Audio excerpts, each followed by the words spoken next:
السلام عليكم ورحمة الله وبركاته. نحمده ونصلي على رسوله الكريم. أما بعد.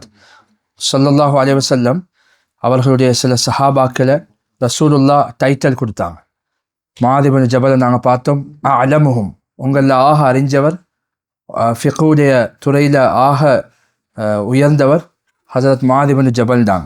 அதே மாதிரி ஒருத்தரை பார்த்து சொன்னாங்க, அக்ரஹும், உங்களில் அதிகமாக நல்ல அழகான முறையில் ஓதக்கூடியவர் இருந்தால் அது உபை இப்னு கஅப் ரலியல்லாஹு அன்ஹு.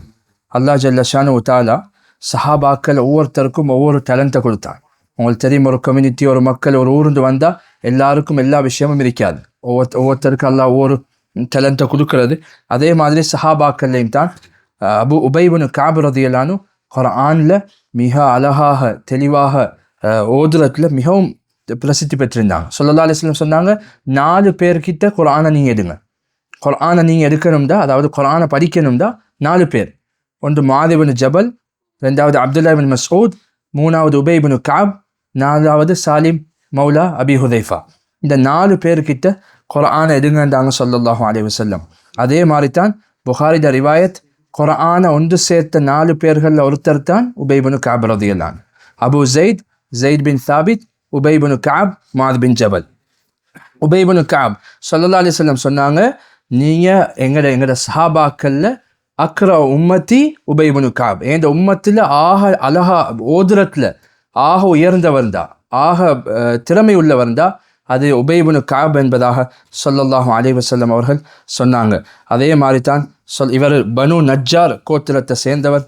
அபு முந்திர் இவருடைய லகப், மதீனாவை சேர்ந்தவங்க. இதுவங்க சஹாபாக்கள்ல இஸ்லாம் வர்றதுக்கு முன்னாலே, அதாவது இஸ்லாத்தை ஏற்றுக்கொள்றதுக்கு முன்னாலே படிக்க எழுத வாசிக்க தெரிஞ்சவர் ஒரு சஹாபில ஒருத்தர். அதே மாதிரி தான் காத்திபுல் வஹி, ஸல்லல்லாஹு அலைஹி வஸல்லம்க்கு வஹி வார நேரம் எழுதுறதுக்கு கூப்பிடுவாங்க சில சஹாபாக்கள் இருந்தாங்க. அதில் ஒருத்தர் உபை இப்னு கஅப். உபை இப்னு கஅப் வஹியை எழுதுவாங்க. அல்லாஹ் ஜல்ல ஷானஹு தஆலா அவர்களை வச்சு எந்த அளவுக்கு தீனுக்காக வேண்டி பாவிச்சான், அவர்களை வச்சு அல்லாஹ் குர்ஆனை வளர்த்தான். அதே மாதிரி தான் ரசூலுல்லாவுடைய வயதுக்கு ஒத்தவர்களாக இருந்தாங்க, கிட்டத்தட்ட ரசூலுல்லாஹோட ஏஜ்.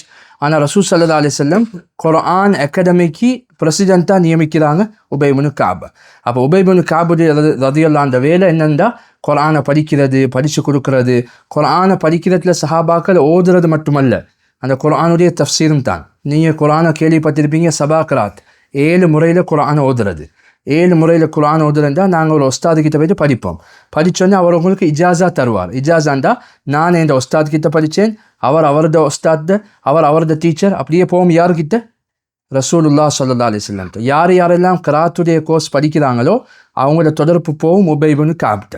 இப்போ எங்களோட மதரசாவில் நாங்கள் ஹதீஸ் படிக்கிறோம். நான் இந்த உஸ்தாத் முஃப்தி ரஸாவுல் ஹக், அவங்களோட உஸ்தாத் அமீன் குல், அவங்களோட உஸ்தாத் ஹாலித் சைஃபுல்லா, அப்படி ஒவ்வொரு உஸ்தாத் போய் எங்கே முடியும்டா ரசூல் ஸல்லல்லாஹு அலைஹி வஸல்லம். எங்களோட சனத் கனெக்ட் ஆகுது. எங்களோட ஒவ்வொரு ஹதீஸும், எங்களோட ஒவ்வொரு ஃபிக்ஹுடைய ஒவ்வொரு இது கிராத்தாக இருக்கலாம், ஹதீஸாக இருக்கலாம், ஒவ்வொன்றும் கனெக்ட் ஆகிறது ரசூலுல்லாவோட. இதுக்கு தான் சனதுண்டுவாங்க. அப்போ எங்களை படித்த இல்முக்குண்டான ஆதாரம் இதுதான். அதனால் நாங்கள் கிராத் கோர்ஸ் யாராவது படிக்கிறதா காரியாக இருக்கிறதா இருந்தால் அவருடைய எப்படியும் கிராத் அவரது தொடர்பாகும் உபை இப்னு கஅப் ரலியல்லாஹு அன்ஹு அவர்களுக்கு ரசூல் ஸல்லல்லாஹு அலைஹி வஸல்லம் மிகவும் நேசித்தாங்க. ரசூல் ஸல்லல்லாஹு அலைஹி வஸல்லம் மிகவும் கண்ணியப்படுத்தினாங்க. ஒரு நாள் ஸல்லல்லாஹு அலைஹி வஸல்லம் சொன்னாங்க, உபை, உங்களுக்கு தெரியுமா குர்ஆனில் எந்த ஆயத்து சிறந்தது? ஆயா ஆஃப் ஆதம், எந்த குர்ஆனில் எந்த ஆயத்து ஆக சிறந்தது உபைன்னு கேட்டாங்க. அவங்க சொன்னாங்க, அல்லாஹு வ ரசூலு ஆலம். யா ரசூலல்லாஹ், அல்லாஹ்வும் அல்லாஹ்வுடைய ரசூலும் தெரிஞ்சவர். இவங்களுக்கு தெரியும், ஆனால் சஹாபாக்கள் மரியாதைக்கு சொல்லுவாங்க. கேட்டாங்க, 2வது ஐயுல் ஆயா அஃதல், ஆதம், எந்த ஆயத்து ஆக ஏற்றமானது? சொன்னாங்க, சொல்லல, அப்படியே ஓத ஆரம்பிச்சாங்க. அல்லாஹு லா இலாஹ இல்லா ஹுவல் ஹய்யுல் கய்யூம் லா தஅஹுதுஹு சினத்தும் வலா நௌம், ஆயத்துல் குர்சி. இதுதான் குர்ஆனில் ஆக ஏற்றமான ஆயத் என்பதை சொன்ன உடனே ஸல்லல்லாஹு அலைஹி வஸல்லம் தன்னுடைய கையை அப்படியே உபை இப்னு கஅப் நெஞ்சில் வைக்கிறாங்க. லியஹ்னியக்கல் இல்ம் அபா முந்திர். அபா முந்திர், அல்லாஹ் உங்களுக்கு வரக்கூடிய நாலேஜ், உங்களுக்கு இருக்கக்கூடிய நாலேஜை லேசாக்கட்டும், அழகாக்கட்டும், அல்லாஹ் அதை சிறப்பாக்கட்டும், உங்களுக்கு இல்மை படிக்கிறதுக்கு அல்லாஹ் லேசாக்கணுன்றதை ஸல்லல்லாஹு அலைஹி வஸல்லம் கையை வச்சு உபை இப்னு கஅப் நெஞ்சில் வச்சு துவா செய்கிறாங்க. உபை இப்னு கஅப் ரலியல்லாஹு அன்ஹு சொல்கிறாங்க, லேட்டர் ஆன், நான் புறவு காலத்தில் எனக்கு ரசூலுல்லா அந்த கையை வச்சது இன்னும் அது ஃபீலாக இருந்துச்சு. இந்த ரசூல்லா கையை வச்சு சும்மா இல்லை, ரசூல்லா அதை கையை வச்சு எனக்கு துவா செஞ்சாங்க. ரசூல்லா அதை துவா கிடைச்சது, அவர்களுடைய கையை இந்த நெஞ்சில் வச்சது, அதை இன்னும் நான் ஃபீல் பண்ணுறேன். இந்த விஷயத்த ஸல்லல்லாஹு ஹஸரத் உபய் இப்னு கஅப் ரலியல்லாஹு அன்ஹு அடிக்கடி சொல்லுவாங்க. அதுக்கு சொல்லுவாங்க, இன்னி தலக்கைத்துல் குர்ஆன் மிம்மன் தலக்காஹு மின் ஜிப்ரீல் வஹுவ ரத்ப். நான் யாருக்கிட்ட குர்ஆன் எடுத்தேன்டா, யாருக்கிட்ட ஜிப்ரீல் அலைஹிஸ்ஸலாம் ஃப்ரெஷ்ஷாக வந்து குர்ஆனை கொடுப்பாங்களோ அவங்கள்ட்ட தான் நான் குர்ஆன் இருப்பேன். சுப்ஹானல்லாஹ். அப்படின்டா ஜிப்ரீல் அலைஹிஸ்ஸலாம் சில நேரம் ஆயா வந்து இறங்கும் ரசூலுல்லாஹ் கிட்ட, அந்த நேரம் பக்கத்தில் உபய் இப்னு கஅப் இருப்பாங்க. ஏன் பக்கத்தில் இருப்பாங்க? நான் ஆரம்பத்தில் என்ன சொன்னேன், உபய் இப்னு கஅப் டியூட்டியில் உண்டு காத்திபுல் வஹி எழுதக்கூடியவங்களாக இருந்தாங்க. அதனால் ரசூலுல்லா கிட்ட நான் சில நேரம் உட்கார்ந்திருப்பேன், அந்த நேரம் வஹி இறங்க ஆரம்பிக்கும், ஃப்ரெஷ்ஷாக நான் அந்த வஹி எழுதுவேன். அந்த குர்ஆனுடைய ஆயத்தை இறங்கும், ஃப்ரெஷ்ஷாக நான் வஹுவ ரத்துப்னா ஃப்ரெஷ், நான் ஃப்ரெஷ்ஷாக இந்த ஆயத்தை நான் எழுதுவேன். அப்படியான நிலைமையில தான் நான் இந்த குர்ஆனை பில்ட் பண்ணேன். அதே மாதிரி 8 இரவுகளில் நான் ஒரு குர்ஆனை ஓதி முடிப்பேன் என்றும் சொல்லலாம். 8 இரவுகளில் நான் இந்த ஒரு குர்ஆனை ஓதி முடிப்பேன். அதை ஹஸரத் அப்துல்லா இப்னு உபய் இப்னு கஅப் ரலியல்லாஹு அன்ஹு சொல்லுறாங்க. ஒரு முறை ஸல்லல்லாஹு அலைஹி வஸல்லம் வந்து சொன்னாங்க, யா உபய் இன்னல்லாஹ் அமரனி அன் அக்ரா அல் குர்ஆன் அலைக். அல்லாஹு அக்பர். எனக்கு அல்லாஹ் கட்டளை இட்டிருக்கிறான் உபய், உங்களுக்கு குர்ஆனை ஓதுமாறு. ஹஸரத் இவங்க இப்போ ஷாக். ரசூலுல்லாஹ் வந்து யாருக்கு குர்ஆன் இறங்குது? ஸல்லல்லாஹு அலைஹி வஸல்லம்க்கு. ரசூல் ஸல்லல்லாஹு அலைஹி வஸல்லம் வந்து சொல்லுறாங்க, உபய் எனக்கு அல்லாஹ் கட்டளையிட்டிருக்கிறான் உங்களுக்கு குர்ஆனை ஓதுமாறு. அப்படின்னு கேட்டாங்க. துகிர்து பிஸ்மி, இந்த பேரை சொல்லி அல்லாஹ் சொன்னானா? உங்களோட பேரையும் சொன்னான், உங்களோட நசபையும் சொன்னான். மலக்குமார் எனக்கு இப்போ வந்து சொல்லிட்டு போனாங்க, பை அல்லாஹ் உங்கள்கிட்ட குர்ஆனை ஓதி காட்டுமாறு சொன்னான் அப்படின்னு. ஏங்கி அழ ஆரம்பிக்கிறான். அவ்வளோ அழுதாங்க. சொன்னாங்க, இந்த வாழ்க்கையில் இப்படியான ஒரு சந்தோஷமான கட்டம் நான் இந்த வாழ்க்கையில் ஒரு நாளும் அடைஞ்சதில்லை. புறவைக்கு அவர்களுடைய மாணவர்கள் ஐக்கியதான் ரசூலுல்லாஹ் வஃபாத்துக்கு பின்னால் ஒவ்வொருத்தையும் இதை சொல்லுவாங்க. உபய் இப்னு கஅப் வந்து இந்த ஜாலி பர்சன் இல்லை, கொஞ்சம் சீரியஸ். அவங்களும் அவங்களோட வேலையும் குர்ஆன் ஓதுறது, தேவை யார் சரி படிக்க வேண்டாம் படித்து கொடுக்கறது, இந்த விஷயத்தில் தான் உபய் இப்னு கஅப் ரலியல்லாஹு அன்ஹு பிஸியாக இருப்பாங்க. அதே மாதிரி ஒரு முறை ஸல்லல்லாஹு அலைஹி வஸல்லம் வந்து கேட்டாங்க, இந்த ஹதீஸ் சொன்ன போல சொன்னாங்க, பில்லாஹி ஆமன்து, நான் அல்லாஹ் மேலே ஈமான் கொண்டேன், வாலா யதிக அஸ்லம்து, உங்களோட கையால் நான் இஸ்லாத்தை ஏற்றுக்கொண்டேன், வமின்க தஅல்லம்து, நான் உங்கள்கிட்ட தான் இந்த எல்லா விஷயத்தையும் படித்தேன் யா ரசூலல்லாஹ். முஸாப் இப்னு உமைர் ரலியல்லாஹு அன்ஹு தாவத்துக்காக வேண்டி மதீனா போகிறாங்க. அந்த தாவத்தில் இவங்க இஸ்லாத்தை ஏற்றுக்கொள்கிறாங்க. அதுக்கு பின்னால் மக்காவுக்கு வராங்க ரசூலுல்லாஹ்வை சந்திக்க. ரசூலுல்லாஹ் கையில் தன்னுடைய கையை வச்சு பைஅத் செய்கிறாங்க. ஹஸரத் உபய் இப்னு கஅப் ரலியல்லாஹு அன்ஹு. அதுக்கு பின்னால் அல்லாஹ் அவர்களுக்கு குர்ஆனை கொண்டு கண்ணியமாக்கினான்.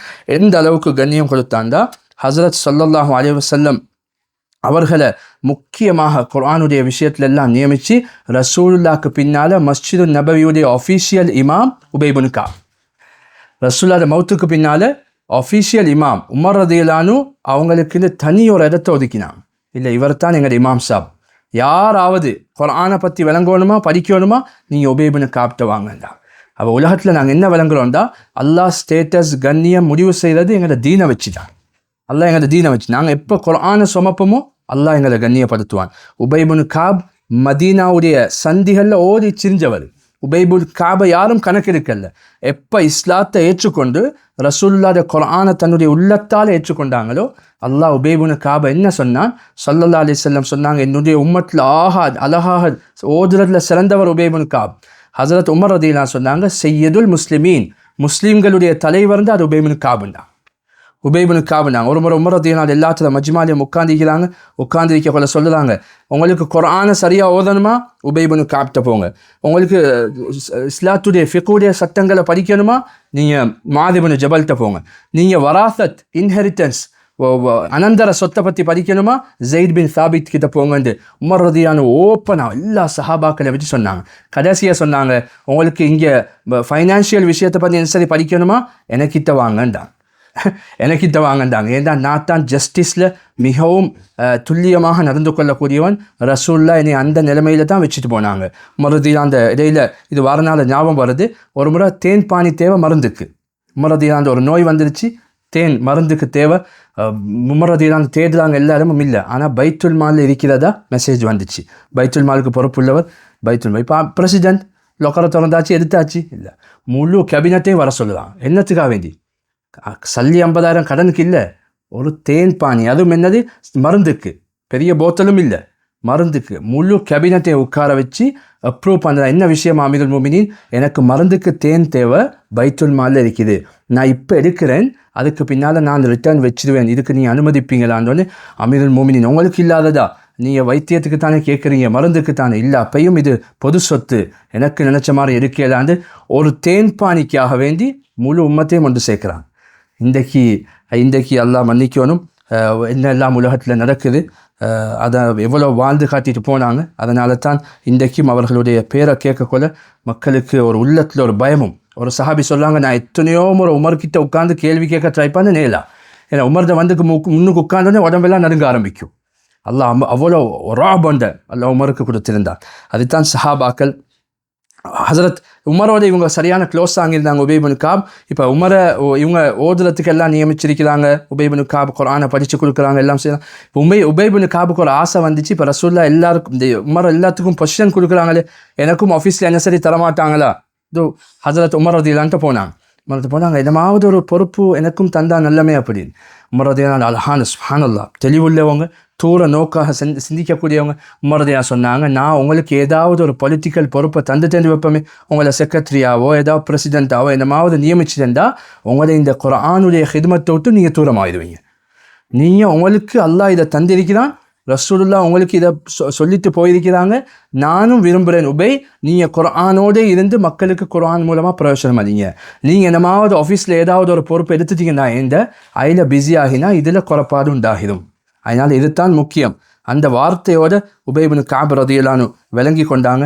நான் இதுக்கு மேலே ஒன்றும் பேசுகிறது முறை இல்லை அப்படின்ற விஷயத்த ஹஸரத் உபை இப்னு கஅப் ரதியல்லாஹு மிச்சம் உலகத்தோட தொடர்புள்ளவங்களாக இருக்கல, அதிகமாக தீனுடைய விஷயங்கள் தான் இபாதத்தில் இருப்பாங்க. அந்த சஹாபாக்கள் இருந்தாங்க, ஜோக் பண்ணக்கூடியவங்க இருந்தாங்க, கச்ச கச்சன்னு பேசக்கூடிய இருந்தாங்க, எல்லா அமைப்புலையும் இருந்தாங்க. ஆனால் இவர் குவைட், ஒரு ஓரத்துக்கு ஆவார், குர்ஆனை உட்காருவாங்க. யாராவது குர்ஆனை பற்றி படிக்கணும்னு வந்திருந்தால் அவர்கிட்ட அனுமதி கேட்கணும். நான் அவங்கள சந்திக்க வந்திருக்கிறேன் பர்சனலாக, குர்ஆனை பற்றி படிக்கிறதுந்தா அவங்க திலாவத்தை வச்சுட்டு அவங்களோட வந்து பேசுவாங்க. முடிஞ்சோடனே அவங்களோட விஷயம் தன்னா ரைட் பேக் டு த குர்ஆன். அப்படியானவங்க தான் வாங்க ஸ்டோரி, அங்கே மாமா வந்தார், சாச்சா வந்தார், அது ஒரு கதையும் இல்லை உபை இப்னு கஅப்ட்ட. அவங்களோட வேலை, அவங்களோட முடிஞ்சு அவங்க என்னத்துக்காக வேண்டி வந்திருக்கிறாரு அதை முடிச்சுட்டு ஹஸரத் உபை இப்னு கஅப் ரதியல்லாஹு அவங்களோட விஷயங்களை ஆரம்பிப்பாங்க. இப்போ சஹாபாக்களில் ஃபேமஸ் ஆகுது இவர் துனியாவோட மிச்சம் டச் கொலை உண்டு. உமர் ரதியல்லாஹு ஒருத்தர் வந்து துனியாவை பற்றி கம்ப்ளைண்ட் பண்ணிக்கொண்டே போகிறார், துனியா இப்படி அப்படி அது இது. அப்போ பக்கத்தில் ஒருத்தர் இருக்கிறார், வெள்ளை தாடி வெள்ளை முடி, அழகான மனிதர். அவர் சொல்கிறாரு, நீங்கள் துனியா கேசவானாம், இந்த துனியாவுடைய ஜாத், அந்த துனியாவுடைய கட்டுச்சாதத்தை அல்லாஹ் அவங்களுக்கு தந்திருக்கிறது, அதன் மூலமாக நீங்கள் அல்லாஹ்வை அடையணும், அதன் மூலமாக நீ உங்களோட ஆகிரத்தை சம்பாதிக்கணும். ஃபார் எக்ஸாம்பிள் செல்வம், அந்த செல்வத்தை நீங்கள் சதக்கா கொடுங்க, அல்லாஹ் உங்களுக்கு கூலியை தருவான். குடும்பம் உங்களோட துனியாவில் ஒரு பகுதி, அந்த குடும்பத்தோட நல்ல முறையில் நடந்து கொள்ளுங்க, அல்லாஹ் உங்களுக்கு மேலான கூலியை தருவான்னு சொல்கிற நேரம் சொல்லிட்டு எழுப்பிட்டு போயிட்டார். வந்தவர் கேட்டார், அவர் அமைதியாக இருந்தார், யார் இப்படியெல்லாம் வார்த்தையெல்லாம் சொல்லிட்டு போனார்? உமர் ரலியல்லாஹு சொன்னாங்க, அவர் தான் சையதுல் முஸ்லிமீன், எங்களோட முஸ்லீம்களுடைய தலைவர். சையதுல் முஸ்லிமீன் அவர் தான் எங்களோட முஸ்லீம்களுடைய தலைவர். சுப்ஹானல்லாஹ், அந்த அளவுக்கு அல்லாஹ் ஜல்ல ஷானுஹு தஆலா அவர்களை கண்ணியப்படுத்தினான். உமர் ரலியல்லாஹு அவங்களை வச்சு ஒரு நாள் உமர் ரலியல்லாஹு சஹாபாக்களோடு எல்லாம் இருக்கிறாங்க, துவா செய்யுன்றாங்க. துவா செய்ய சஹாபாக்கள்கிட்ட இந்த முக்கியமான பழக்கம். ரசூலுல்லாஹும் உமர் ரலியல்லாஹு உம்ராக்கு போகல துவா செய்ய சொல்லியிருக்கிறாங்க. அப்போ துவாவை ரிக்வெஸ்ட் பண்ணுறது முக்கியமான ஒரு அமல். அதே மாதிரி ஒருத்தர் சொல்லப்பட்டுருச்சுன்னு சொன்னால் அவரும் ஞாபகம் வச்சு கேட்குறேன்டா மாஷா அல்லாஹ் பெரிய விஷயம். இல்லாட்டி பொதுவாக எல்லாத்தையும் வச்சு நாங்கள் துவா செய்யலாம். துவா செய்யலாம்ன்றது ஒவ்வொருத்தருக்கும் ஒவ்வொரு கெப்பாசிட்டி இருக்குது. அல்லாவோட பேசுகிற ஒவ்வொரு கெப்பாசிட்டி இருக்குது, ஒவ்வொரு முறை இருக்குது. அதனால் துவாவை பற்றி டாபிக் இல்லை. இப்போ தஃப்சீரில் வருது, இப்போ நாங்கள் துவா கேட்கல அல்லா இதைத்தான்ட்டு இப்படின்ற கதை முடிச்சு. அப்போ நாங்கள் சில நேரம் எங்களோட துவா வந்து என்னமோ அல்லாஹ்க்கு நாங்கள் ஃபேவர் வந்து பண்ணுற மாதிரி தான் எங்களோட அதிகமான பேர்கிட்ட துவா. ஆனால் துவாவை நீங்கள் இங்கே யஹ்யா அலைஹிஸ்ஸலாம், ஜக்கரியா அலைஹிஸ்ஸலாமுடைய துவாவை பார்த்தா சுப்ஹானல்லாஹ், எப்படி துவா, நான் வீக் ஆகிட்டேன், என் ஒய்ஃபும் வீக் ஆகிட்டா, நான் மிச்சம் பலீனத்தோட என் முள்ளுகள் எல்லாம் வீக் ஆகிடுச்சு, முழு வீக்னஸை முன்னுக்கு வச்சு தான் துவா கேட்குறாங்க. இன்றைக்கி இவர் ஸ்ட்ரெயிட்டாக வார அல்லாஹ் என்னமோ கபட்டில் வச்சுக்கிற மாதிரி, யார் எனக்கு இதத்தா கேஸ் அடையாமல் ஹலாஸ். சரி, சில நேரம் துவா கேட்கல முழு மஸ்ஜிதையும் பார்க்குற, இல்லாட்டி அங்கே பக்கத்தில் ஒருத்தர் பேசி கொண்டிருக்கிறதா அதையும் கேட்குறேன். அப்போ எங்களோட துவாவை நாங்கள் குறைபாடு செஞ்சுட்டு துவா கபூலாக இல்லைன்னு கால் பண்ணி ஹசரத் கிட்ட கம்ப்ளைண்ட் பண்ணுறேன். நீங்கள் சரியாக என்ன பேசல, இது கேஸுக்காக வேண்டி போகிறீங்க லாயர்கிட்ட. சார் முக்கியமான விஷயம் நாளே கோர்ட்ஸில் நீங்கள் இதை தாண்டி அவர் எழுத லாயர்கிட்ட மடியிலே உட்காந்துருவார், அவ்வளோ கவனமாக கேட்பார். இந்த டாக்டர்கிட்ட போய்த்திருக்கிறீங்க, உங்களோட ரிப்போர்ட் வந்திருக்குது, இந்த ரிப்போர்ட்டை பற்றி நான் சொல்ல போகிறேன், எவ்வளோ கவனமாக கேட்பார். அப்போ நாங்கள் இன்றைக்கு எவ்வளோ கவனமாக அல்லாவோட பேசுகிறோம், எவ்வளோ கவனமாக துவாவில் நாங்கள் கவனம் செலுத்துகிறோம். அல்லாஹ் எங்களை மன்னிக்கணும். ஹஸரத் உமர் ரலியல்லாஹு சொன்னாங்க, துவா செய்யுங்க, அல்லாஹ் மக்ஃபிர் லனா வர்ஹம்னான்னு உபய் இப்னு கஅப் துவா செய்கிற நேரம் உமர் ரலியல்லாஹு பக்கத்துலேருந்து ஆமீன்றாங்க. முக்கியமான ஒரு ஹதீஸ், அது இந்த நாளைக்கு தொடர்பாகுது. ஹஸரத் உபய் இப்னு கஅப் இருக்கிறாங்க, ஆசிம் வாரார் உபய் இப்னு கஅபை சந்திக்கிறதுக்கு. கேட்டாங்க, கொஞ்சம் எனக்கு டைம் தருவீங்களா, கோவம் எடுக்க மாட்டீங்களே? இல்லை, நான் சொல்லுங்கள் என்ன விஷயமா? இந்த லைலத்துல் கத்ர் எப்போ வரும், இவங்களோட ஹதீஸ் தான் நாங்கள் எல்லாரும் பின்பற்றுறது 27th. உபய் இப்னு கஅப் தான் சொல்லுறாங்க 27th. இப்போ இதில் உலமாக்கள் சொல்லுறாங்க, சில நேரம் உபய் இப்னு கஅப் ஸல்லல்லாஹு அலைஹி வஸல்லமோட ஒரு ரமதான் இருக்கிற நேரம் 27ஆம் இரவு லைலத்துல் கத்ராக இருந்திருக்கும். அதனால தான் இவங்க இதை சொல்லுறாங்க. இன்னொரு சஹாபி 29 லைலத்துல் கத்ர் என்று சொல்லுறாங்க. ஆனால் பொதுவாக இவருடையும் அப்துல்லா இப்னு அப்பாஸ் ஒப்பீனியனை வச்சு தான் நாங்கள் ஃபாலோ பண்ணுறது இந்த 27th. இது ஒரு சஹாபிட கருத்து, அவங்க சில நேரம் அடைஞ்சிருக்கலாம். ஆனால் ரசூலுல்லாஹ்வுடைய பொதுவான ரிவாயத் என்னது, தஹர்ரு லைலத்துல் கத்ர் ஃபில் வித்ர், நீங்கள் லைலத்துல் கத்ரை ஆட் நைட்ஸில் ஒற்றைப்படையான இரவுகளில் தேடிக்கோங்க. அது 21ஆக இருக்கலாம், 23ஆக இருக்கலாம், 25ஆக இருக்கலாம். 27 இன்னொரு விளக்கம் அப்துல்லா இப்னு அப்பாஸ் ரலியல்லாஹு சொல்லுறாங்க, சூரத்துல் கத்ரை பாருங்கள், இன்னா அன்ஸல்னாஹு ஃபீ லைலத்துல் கத்ர் வமா அத்ராக மா லைலத்துல் கத்ர் லைலத்துல் கத்ர்ன்ற வேர்ட் சூறால 3 இடத்துல வருது. இந்த சூறால 3 அந்த லைலத்துல் கத்ர்ன்ற வேர்டுக்கு 9 letters, 9 multiplies into 3 27. அதனால் அப்துல்லா இப்னு அப்பாஸ் ரலியல்லாஹு அந்த விளக்கம், லைலத்துல் கத்ருடைய நாள் இரவு 27வது இரவு. இது 2 ஒப்பீனியனை தவிர வேறு சஹாபாக்கள் வேறு இரவுகளையும் அடைஞ்சிருக்கிறாங்க. அதனால் எல்லா இரவும் அடையிறதுக்காக வேண்டித்தான் இங்கே ஏற்பாடு செஞ்சிருக்குது. வாங்க, தொழுவுங்க, இபாதத்தில் இருங்க, அது போல் கடைசியில் கோப்பியும் குடிங்க, எல்லா விஷயங்களும் ஏற்பாடு செஞ்சிருக்குது. அல்லாஹ் ஹைராக்கட்டும். அதே மாதிரி அவர்கள் தன்னுடைய வாழ்க்கையை தியாகம் செஞ்சாங்க, குர்ஆனுக்காக வேண்டிய தன்னுடைய வாழ்க்கையை அர்ப்பணித்தாங்க. அதே நேரம் ஹஸரத் உமர் ரலியல்லாஹு அந்த ஹிலாஃபத்துடைய காலத்திலேயே அவங்க இந்த உலகத்தை விட்டு போகிறாங்க. கிட்டத்தட்ட 30வது ஹிஜ்ரி அவங்களுடைய கடைசி நேரம். மக்கள் எல்லாம் முழு மதீனாலேருந்து வெளியேர்ந்த மக்களும் ஜனாசாக்கு வந்த ஒருத்தர் இருந்தால் அது உபய் இப்னு கஅபுடைய ஜனாசா. ஏனென்றால் அஃபீஷியல் இமாம் ஆஃப் மதீனா, மஸ்ஜித் நபவியுடைய அஃபீஷியல் இமாம் எல்லாம் போக்கல ஒரு மனிதன் வந்து கேட்குறாரு, இன்றைக்கு என்ன இவ்வளோ க்ரௌட், என்ன சரி விசேஷமா? அப்போ ஒருத்தர் கேட்குறாங்க, மா அந்த மினல் மதீனா, நீங்கள் மதீனாலேருந்து இல்லையா? இல்லை, அனமினல் இராக், நான் இராக்கிலேருந்து வந்தேன், மதீனாக்கு ஒரு விசிட் வந்தேன். இன்றைக்கு மதீனாவில் சையதுல் முஸ்லிமீன் மாத், இன்றைக்கு எங்களை சையதுல் முஸ்லீம்களுடைய தலைவர் இன்றைக்கு மௌத்தாகிட்டாரு அப்படின்னு சொன்ன நேரத்தில் அது உபய் இப்னு கஅப் ஹஸரத் உமர் ரலியல்லாஹு அன்ஹு ஜனாசாவை தொழுவிக்கிறாங்க. ஜன்னத்துல் பக்கீல ஜனாசா அடக்கம் செய்யப்படுது. உமர் ரலியல்லாஹு அன்ஹு நபி சொன்னாங்க, மாத்தல் யௌம் சையதுல் முஸ்லிமீன், இன்றைக்கு முஸ்லீம்களுடைய தலைவர் எங்களுக்கு மௌத்தாகிட்டாரு. அப்போ முஸ்லீம்களுடைய தலைவர்னு சொல்ல காரணம் என்னது? குர்ஆன். எப்போ நாங்கள் குர்ஆன் எடுப்போமோ, எப்போ நாங்கள் குர்ஆன் எங்களோட பிள்ளைகளுக்கு கொடுப்போமோ, அல்லாஹ் ஜல்ல ஷானஹு தஆலா எங்களோட சந்ததிகள் அல்லாஹ் வீணாக்க மாட்டான். நாங்கள் குர்ஆனை கொடுக்க தவிர்ந்தனால தான் இன்றைக்கு எல்லா இடத்துலையுமே பிரச்சனை உருவாகுது. குர்ஆனோட தொடர்பு, குர்ஆனோட எங்களோட பிள்ளைகளை தொடர்பாக்குறது, குர்ஆனை படிக்க வைக்கிறது. இன்றைக்கி குர்ஆனை ஓதுறத்தோடு நாங்கள் நிப்பாட்டினோம். இல்லை, குர்ஆனை படிக்கணும், குர்ஆனை ததப்பூர் செய்யணும். குர்ஆன் சொல்லுது, அஃபலா யததப்பரூன், நீங்கள் குர்ஆனை ததப்பூர் செய்யலையா, குர்ஆனை நீங்கள் படிக்கலையா, குர்ஆனை நீங்கள் விளங்கலையா? அதனால் குர்ஆனோட நாங்களும் தொடர்பாகணும். எங்களோட பிள்ளை நான் அடிக்கடி சொல்லுதைத்தான், சின்னொரு இங்கிலீஷில் மிஸ்டேக் ஆகினா எல்லாம் சிரிக்குது. ஆனால் எங்களோட குர்ஆனில் எவ்வளோ மிஸ்டேக் இருக்குது. 7 ஆயத்து சூரத்துல் ஃபாத்திஹால 7 பிழை. இவர் வந்து ஒரு 6-7 மாதம் தான். இன்னொருத்தர் வந்து ஐ கம் யூ கோண்டா இவர் சிரிக்கிறார் பின்னுக்கு பாருங்கள் என்ன பேசுகிறாருண்டு. ஆனால் இவர் சூரத்துல் ஃபாத்திஹா ஆயிக்கனா முழு ஊரையும் சிரிக்கணும். நான் என்ன சொல்ல வரேன்டா, நாங்கள் இது சாதாரண ஒரு பாஷையை அதை தவறு பேசிட்டு அது பெரிய இதாக நினைக்கிறோம். ஆனால் இந்த ரப்புட முன்னுக்கு இருந்து இந்த ரப்புடைய கலாமை நான் இன்னும் சரியாக ஓத தெரியாதுண்டா நான் தனியாக உட்காந்து ரூமில் கண்ணாடியை பார்த்து சிரிக்கணும். எந்த அளவுக்கு இந்த குர்ஆன் இருக்குது, எந்த அளவுக்கு இந்த தஜ்வீத் இருக்குது. அப்போ இதில் நாங்கள் முக்கிய கவனம் செலுத்தணும். அதனால் பொதுவாக நாங்கள் இப்போ ஒரு ஹசரத்தோ யாரோ ஒருத்தர் பயான் பண்ணக்குள்ள யோசிக்கிற இந்த மகனை நான் ஹாஃபிஸ் ஆக்கணும், இந்த மகனை நான் ஆலிமாக்கணும். ஆனால் உங்களோட நிலைமை எப்படி? நீங்கள் உங்களோட குர்ஆன் எப்படி இருக்குது, உங்களோட இல்மை எப்படி இருக்குது? முஃப்தி ஜெயின்லாப்தி சாப் ரஹ்மத்துல்லாஹி சொல்லுறாங்க, நான் உட்காந்து கொண்டிருந்தேன், ஒருத்தர் ஓடி வந்தார், உட்காந்து மௌலானா சாப் இந்த மகனை மதரசாக்கு அனுப்பணும், நீங்கள் என்ன நினைக்கிறீங்க? நீங்கள் மகனை அனுப்புறதுக்கு முன்னால் நீங்கள் போங்கண்டாங்க. ஒரு மஜ்லிஸ்க்கு வந்து உட்கார முந்தி சலாம் சொல்லணும், சலாம் சொல்லவும் இல்லை. ஒரு ஆலிமோட பேசுகிற முறை வந்துருக்கு, அதுவும் இல்லை. அதனால் மகன் அனுப்புறதுக்கு முன்னால் பெஹலே ஜாயே, நீ மதரசாக்கு போண்டாங்க, போய்த்து ஒழுக்கமெல்லாம் படித்து கொண்டு வந்து அதுக்கு பின்னால் மகனை மதரசாக்கு அனுப்புங்கண்டாங்க. அதனால் நாங்கள் எத்தனையோ விஷயங்கள் எங்களோட வாழ்க்கையில் ஃபிக்ஸ் பண்ண வேண்டியதாக இருக்குது. மெயினாக குர்ஆனை நாங்கள் சரி செய்யணும். அட்லீஸ்ட் ஒரு 10 சூறாக்களை நாங்கள் சரியான முறையில் ஓதக்கூடியவங்களாக மாறணும். அதுக்கு நீங்கள் டைம் கொடுக்கணும்.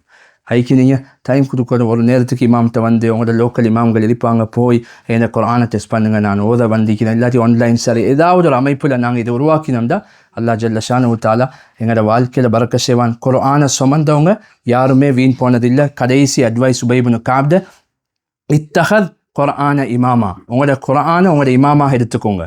உங்களோட குர்ஆனை உங்களோட இமாமாக எடுத்துக்கோங்க. நீங்கள் வாழ்க்கையில் அதனுடைய கட்டளை பிரகாரம் அமல் செய்ய அல்லாஹ் உங்களோட வாழ்க்கையை செழிப்பாக்குவான்.